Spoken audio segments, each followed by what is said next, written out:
For those of you out there that are Verizon and AT&T customers and you felt like you're kind of missing out on, cellular connections from space and what T-Mobile has going on with Starlink and SpaceX, you're probably excited to hear about ASTS and every time they're ready to do some things and make some action happen because they've got that partnership or those partnerships with AT&T and Verizon.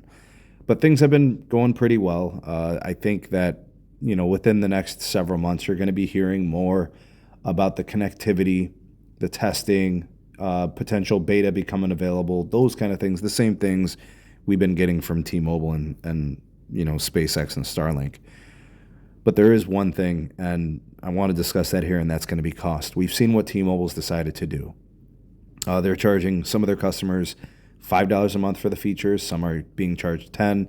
If you want the service included in your plan, you got to be on the premium.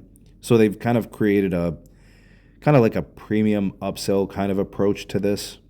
And, if you're not a T-Mobile customer, you could still get the connection option. It'll be free until July, but eventually you're going to have to pay for it at a rate of $20 per month.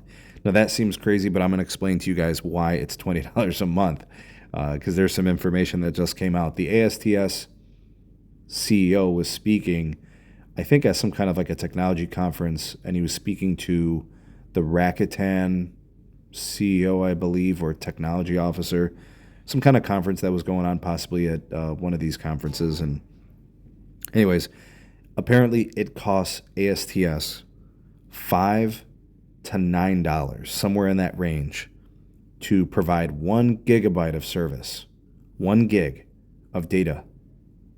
All right, now that's expensive, right? Because currently, when you use your cellular connections from terrestrial, like normal cell towers, the estimated cost of production, to allow a gig of data to be, utilized by a customer is like 30 cents, which this would estimate it to be 20x or more. You know what I mean? So there's a huge cost and deployment difference in that instance. So if you're wondering why T-Mobile wants to charge $20 for that feature, that's why. And it's crazy because it's only texting, right? They're charging $20 a month for texting only starting in July, unless they can start to offer calling as well and video calling and data sessions, which is what ASTS wants to do. They want to offer a true data session, which is a lot easier to sell somebody. Like I can have an easier time demanding $20 from a customer if it's actually real data, not just texting. And that, to me, is why T-Mobile knows they can't charge and why everything's in beta and it's still free in testing, is because it's not ready for data usage.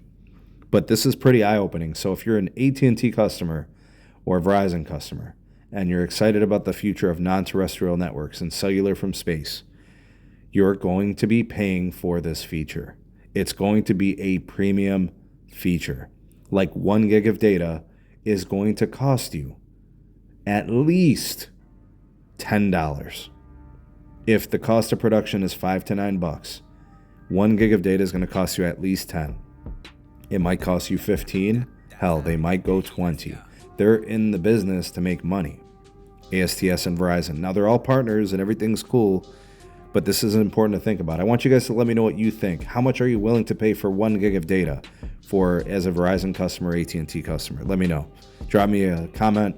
Where do you stand on all this? Are you willing to pay $20 for a non-terrestrial gig of data? Let me know. Like, share, subscribe. Check out some more of our videos. We'll see you guys on the next one.